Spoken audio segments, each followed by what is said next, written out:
Good evening, everyone. This is Henry Gambell with SimplerOptions.com, and in tonight's free video, I wanted to look at an idea that I was working for myself here with the indexes as I was looking at the markets once we closed today.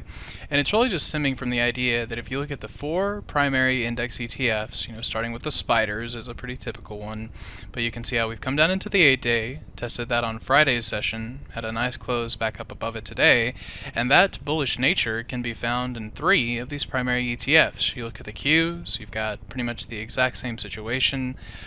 Coming and looking at IWM, a huge rebound off the lows, which has been a nice step in the right direction for the end of the year rally.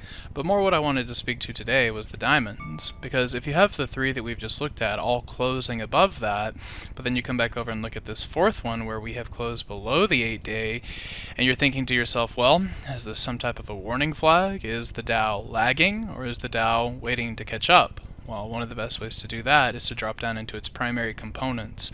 And with Boeing leading the way, I have a very difficult time looking at this chart and thinking of anything to do to the downside. So basically what I'm saying is I think that the Dow needs to catch up to this, and three places to look for that are going to be one in Boeing, which I definitely like to the long side. You've got a beautiful trend in place and a squeeze that I'm looking for it to fire long. Then if you come down inside that, you have Goldman Sachs, which is working the 50-day.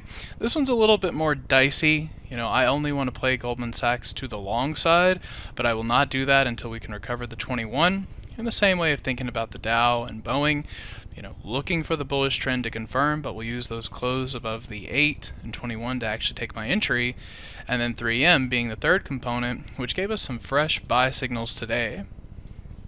So, admittedly, during the week of Thanksgiving, you may see some slow, sideways trade, but as long as you can see these three primary components hold up, and ideally see their squeezes that can consolidate and begin to fire to the long side, I think you will see the Dow participate in the same way, and those are some confirmations that I'm looking for to get some more bullish exposure into the end of the year and into January.